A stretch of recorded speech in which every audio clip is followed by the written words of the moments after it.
Señor me los bendiga, mis hermanos. Gracias por permitirme ingresar a sus aparatos telefónicos para llegar hasta el lugar a donde ustedes se encuentren, con la intención principal, mis hermanos, de que el mensaje llegue a sus mentes y sus corazones. Continuamos con la dinámica de compartiendo la palabra de Dios.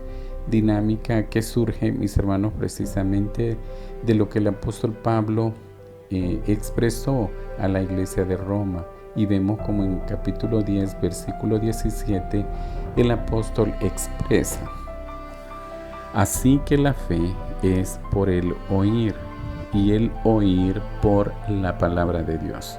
Es decir, mis hermanos, que la medida de fe que cada uno de nosotros no podrá ser refrescada, no podrá ser avivada, no podrá impulsarnos si es que nosotros no escuchamos, leemos y escudriñamos su bendita palabra. Y es así, mis hermanos, como este día, pues a su servidor le corresponde compartir esa bendita palabra. Y he elegido, en base a la costumbre de nuestra iglesia, de leer el proverbio del día en la fecha que incide justamente con el número del capítulo, y hoy es 21 de abril del 2020 y nos corresponde leer el proverbio 21, pero su servidor partirá del último versículo, que es el versículo 31 del capítulo 21, el cual reza textualmente: el caballo se alista para el día de la batalla, mas Jehová es el que da la victoria. Repito, el caballo se alista para el día de la batalla, mas Jehová es el que da la victoria. Y usted me dirá: hermano, yo no tengo caballo. Igual yo le voy a contestar: hermanito, yo tampoco. Y es así, mis hermanos, como vamos a usar un símil. El caballo será todo objeto o medio que usted y yo usemos para enfrentar el día a día y confrontarnos con las circunstancias, favorables o desfavorables, positivas o negativas, que tengamos que afrontar en la vida. Seguiremos diciéndole el caballo. Y el proverbista dice que debe de alistarse. La pregunta es: ¿quién lo alista? La respuesta es: lo alista usted y lo alisto yo. Es decir, requiere de una acción. Hay que hacer algo. Y ese algo que nosotros tenemos que hacer requiere de una diligencia. Es decir, mis hermanos, esa diligencia que nosotros tenemos que ejecutar requiere de 3 aspectos bien importantes, pero probablemente usted conoce 5, 10, 15, 20 cualidades más, pero yo voy a hablar únicamente de 3, y es en cuanto al cuidado, la prontitud y la agilidad. Es decir, usted y yo debemos de ser prontos, debemos de ser cuidadosos y debemos de ser ágiles, ¿verdad? O cualquiera que sea el orden en el que usted quiera ponerlo. El versículo 5 de este mismo capítulo 21 de Proverbios nos dice algo al respecto, y es así como expresa: los pensamientos del diligente, subraya la palabra diligente, ciertamente tienden a la abundancia. En estos días, mis hermanos, básicamente hablar de abundancia para muchos es como sinónimo de inexistente, porque las necesidades básicas o primarias pues han sido suplidas de una manera extremadamente escasa, o a veces simple y sencillamente no ha habido. Y es difícil y es entendible, y creo que la gran mayoría lo conocemos. Pero sin querer obviar o ignorar esa situación, mis hermanos, yo esta mañana quiero hablar de la abundancia de la presencia del Espíritu Santo en mi vida y en la suya. Si yo tengo abundancia porque he sido diligente en el trabajo y la obra del Señor, y he sido cuidadoso, pronto y ágil, entonces, mis hermanos, esa abundancia del Espíritu me va a generar a mi paz, me va a generar tranquilidad, sabiduría, dirección, etcétera, etcétera, etcétera. Usted sabrá qué nombre ponerle a la satisfacción que le genera precisamente tener la presencia de Dios en su vida. Esta es una situación, mis hermanos, hablando de ambas abundancias, que operan de una manera totalmente diferente, es una ecuación totalmente distinta, porque si yo tengo abundancia material, mis hermanos, muchas veces con probabilidad no tengo satisfechas las necesidades espirituales que pueda tener. Y no digo que así sea en todos los casos, pero muchas veces cuando nuestras necesidades vitales están suplidas al 100%, mis hermanos, pues realmente de quien menos nos podemos acordar es de Dios. Y es en ese sentido, mis hermanos, que si usted no se acuerda de Dios, si yo no me acuerdo de Dios, entonces definitivamente tendremos ausencia de la presencia de Dios en nuestras vidas. Y no por elección de Él, sino que por elección nuestra. Él ha prometido estar con nosotros hasta el fin de los días. Pero usted y yo, ¿qué le hemos prometido a Él? Pero el caso no es abordar precisamente este tema, sino el hecho de que la ausencia de Dios no me da paz, no me da tranquilidad, no me da sabiduría de lo alto, no me da dirección y vivo una vida turbada, mis hermanos. Y eso tiene más peso que no tener una tortilla en el estómago. Es así, mis hermanos, como teniendo en cuenta de que la palabra de Dios está vinculada sistemáticamente desde Génesis 1:1 hasta Apocalipsis 22:21, me lleva a hacer una reflexión también en una de las partes más exquisitas y deliciosas.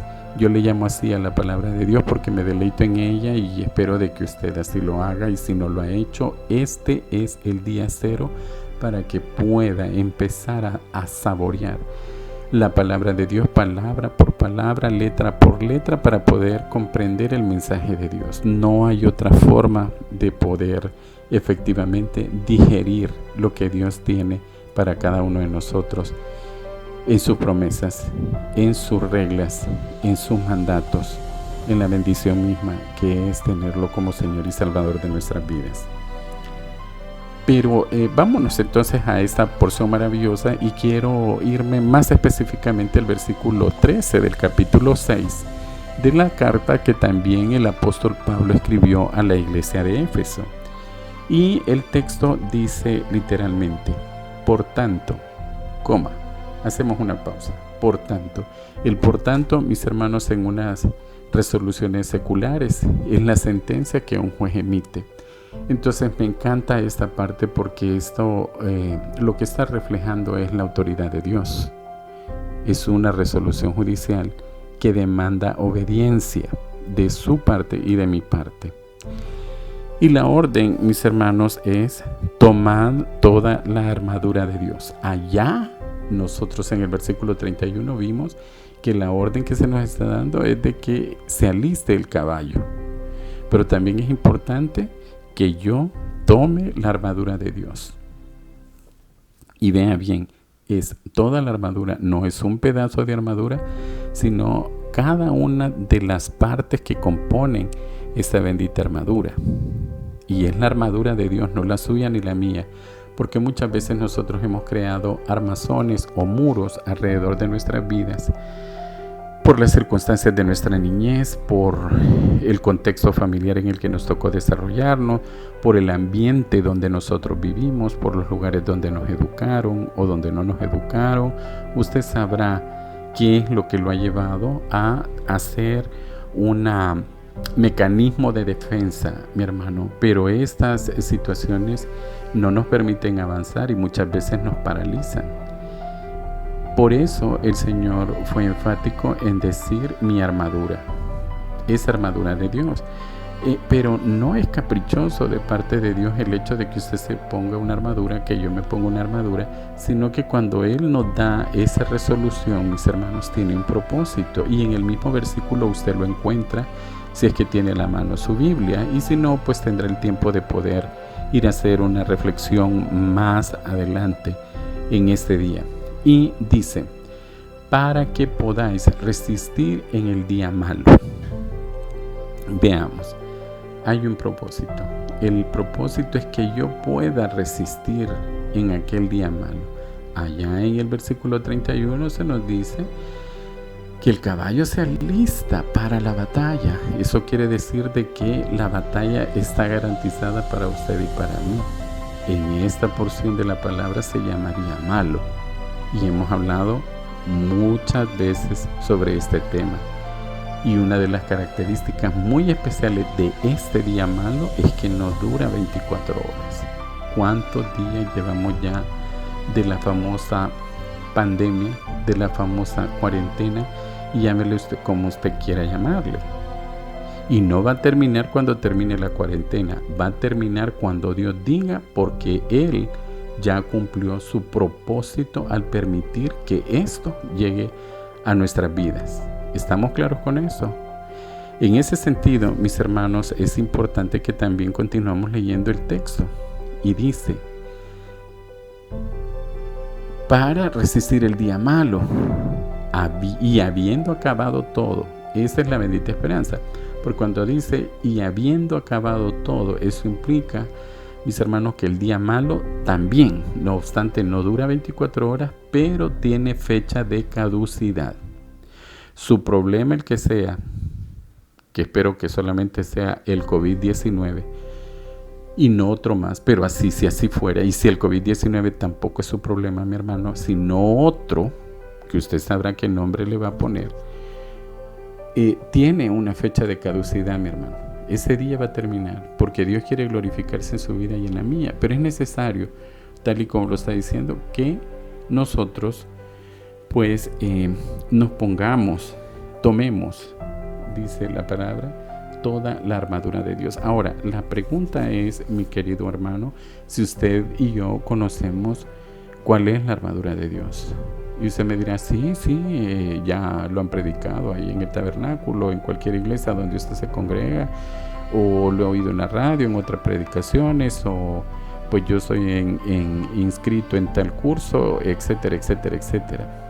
Ok, si ha oído en la palabra de Dios sobre lo que es la armadura de Dios, ¿la conoce usted, mi hermano?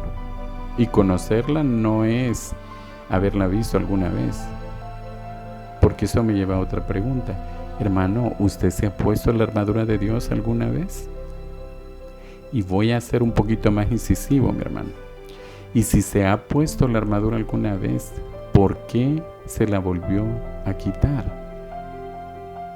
Y voy más allá. Y en este momento de crisis, mi hermano, ¿usted tuvo la capacidad de volvérsela a poner? ¿Sabe dónde va cada uno de los elementos o accesorios que componen la armadura de Dios? Si no es así, mi hermano, el perfil aparece descrito en esta bendita palabra, mis hermanos, y es importante que usted y yo lo revisemos para que podamos efectivamente enfrentar, pues como lo dice ahí, el día malo, mi hermano, que para usted y para mí ha llegado. Y vamos nosotros siempre en el capítulo 6 de la epístola a la iglesia de Éfeso, y en el versículo 14 dice, estad pues ceñidos y vuestros lomos con la verdad. El Señor Jesús dijo, yo soy la verdad. Y mis hermanos, es una verdad plena y absoluta. No es su verdad ni es la mía. Es la verdad de Dios en mí. La verdad nos hará libres, mis hermanos. Y yo se los decía cuando hablamos del armazón y del muro.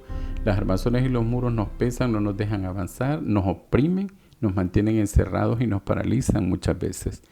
Pero la verdad de sí a nosotros nos libera. Eso es bien importante. Entonces, no obstante que es una armadura, que es algo que yo voy a portar, mi hermano, es liberador, no es opresor. Y continúa diciendo, vestidos con la coraza de justicia. Es importante, mi hermano, que nosotros conozcamos que Dios es justo. Dios es justo, y esa justicia no es como la que usted y yo concebimos, mis hermanos, o como la concibe el mundo, o una justicia convenencial en el sentido de que si me favorece es justo y si no me favorece es injusto. No, Dios es objetivo. Él es santo, mi hermano, ¿verdad? y definitivamente le va a dar a cada quien lo que le corresponde con justicia. Esta parte, mis hermanos, está empapada de la misericordia de Dios, del amor de Dios. Y es por eso que en esta mañana su servidor puede dirigirse a usted. Porque si la justicia de Dios, en esa literalidad de darle a cada quien lo que corresponde, si hubiera depositado ya en mi vida, entonces, mis hermanos, yo hubiese sido consumido por quien yo soy. Porque Dios es justo y le da a cada quien lo que le corresponde. Pero su misericordia, que es nueva cada mañana sobre mi vida, me permite esta mañana el poder estarme dirigiendo a cada uno de ustedes. En el versículo 15 continúa la descripción del perfil de la armadura de Dios y dice: y calzados los pies con el apresto del Evangelio de la paz. Dice: benditos son los pies de aquellos que anuncian la paz. Lo dice allá en el mismo capítulo 10 que abordamos inicialmente, mi hermano. Jesús es el príncipe de paz. Es Él el que me da a mí esa paz que sobrepasa todo entendimiento. Entonces, eso es lo que yo debo de compartir con los demás. No es un evangelio de garrote ni de confrontación. Y si bien es cierto, usted y yo tenemos que hablar de arrepentimiento, también vamos a hablar de perdón y también vamos a hablar de el futuro de una vida eterna en gloria. Es importante que nosotros llevemos ese mensaje de buenas nuevas, mis hermanos, porque somos mensajeros de paz. Últimamente, mis hermanos, en esta circunstancia, la naturaleza chambrosa de algunos hermanitos pues se ha desbordado, ¿verdad? Y algunos ya hasta parecen corresponsal de prensa. Y ahí ustedes verán, hay uno entre nosotros de los que está oyendo en este momento que a la 1 de la mañana está mandando el reporte de cuántos fallecidos, cuántos sanados, cuántos más contagiados. Y mi hermano, nunca le he oído a él o enviar por lo menos una imagen de esperanza, del poder de Dios, etcétera, etcétera. Pero en fin, la palabra nos dice que usted y yo debemos de portar el calzado. En el versículo 16 dice: sobre todo tomad el escudo de la fe, con que podáis apagar todos los dardos de fuego del maligno. Sin fe, mis hermanos, ustedes y yo sabemos de que sin fe es imposible agradar a Dios. Y es una fe basada en esa definición bíblica que aparece en Hebreos 11:1, que nos dice que nosotros debemos de actuar con convicción y certeza positiva de que Dios tiene el poder de poder disolver cada una de las circunstancias que nos puedan agobiar en la vida. Esa es su confianza, mi hermano. Chequee la lista y vamos por buen camino. El versículo 17 dice: y tomad el yelmo de la salvación. Mi hermano, ¿es usted salvo? Esa es una bendición. Usted, si disfruta de su salvación, si goza de su salvación, mi hermano, debe de compartirlo, debe de efectivamente llevarlo aparejado en ese evangelio de paz del que acaba de hablar allá. Todo está relacionado de una forma muy concomitante uno con el otro, y es así, mi hermano, que nosotros, teniendo la certeza de dónde yo vengo, de dónde el Señor me sacó y hacia dónde yo voy, viéndolo a Él cara a cara, mi hermano, alabando su nombre por la eternidad en una vida en gloria, es lo que definitivamente debemos de reflejar como hijos de Dios, particularmente en este tiempo. Un hijo de Dios que porta con gallardía esa armadura de Dios, mi hermano, no debe de reflejar derrota, porque el Señor ya venció. Y vea lo que dice, el versículo 17, cuando nos está hablando del yelmo de la salvación, simultáneamente habla del Espíritu, que es la palabra de Dios. Fíjese, mi hermano, que es por eso que estamos compartiendo la palabra de Dios, porque si usted y yo no conocemos la palabra de Dios, esa espada, mi hermano, en su armadura definitivamente no le va a servir de muchito, ¿verdad? Porque esa espada, mi hermano, tiene un filo que dice que penetra hasta lo más profundo de las coyunturas. Y esa espada, mis hermanos, tiene la capacidad y el poder divino de cortar toda atadura que a usted y a mí nos quieren mantener atados a una pasada manera de vivir. Porque muchos vivimos esa doble vida, alabando en la iglesia, mis hermanos, y afuera con un estilo totalmente diferente que no honra ni glorifica a Dios. Y en eso quiero ser un poquito incisivo, mis hermanos, porque muchos de nosotros nos hemos sentado en amistad con el pecado, hemos llevado el pecado a la iglesia, compartimos con el pecado en la iglesia y creemos que porque hemos llevado el pecado a la iglesia ya lo santificamos y estamos en paz con Dios. No es así, mi hermano. Este es un tiempo de reflexión. Este es un tiempo en el que cada uno de nosotros debe efectivamente de valorar ese amor que Dios ha demostrado por nosotros y cuántas veces no hemos compartido Juan 3:16, pero este es el momento en el que nosotros debemos de concientizarnos y darnos cuenta de cuánto amor Dios nos tiene y que no podemos continuar pisoteando la sangre de Dios de la manera que lo hemos hecho hasta el día de hoy. Mi idea no es confrontar ni entrar en una discusión infértil con usted, porque yo no lo voy a convencer de justicia, de juicio y de pecado. Quien lo va a hacer es el Espíritu Santo y es a Él a quien le queda el trabajo. Pero es importante que entre ustedes, de ustedes a mí y de mí a ustedes, exista también una vida que dentro de los hábitos espirituales esté el exhortarnos y no simple y sencillamente acariciarnos los lomos para poder permanecer en armonía, que eso, más de ser un síntoma de hermandad, es una hipocresía que nos lleva a mantener una vida de desagradabilidad para con Dios. Bien, entonces ahora cierro, mis hermanos, mi participación y diciéndole que entonces y solo entonces, cuando usted haya alistado su caballo, haya sido diligente, haya sido usted cuidadoso, pronto y ágil, mi hermano, que efectivamente haya recibido la orden de Dios en cuanto a usar la armadura de Dios y usar cada uno de sus elementos, conocer la armadura, ponerme la armadura y dejarla en un estado permanente y constante como un estilo de vida y no solamente para ocasiones de crisis. Entonces, mis hermanos, veremos la victoria de la que habla la segunda parte del versículo 31 del capítulo 21 que nos ocupa este día. Mas Jehová es el que da la victoria.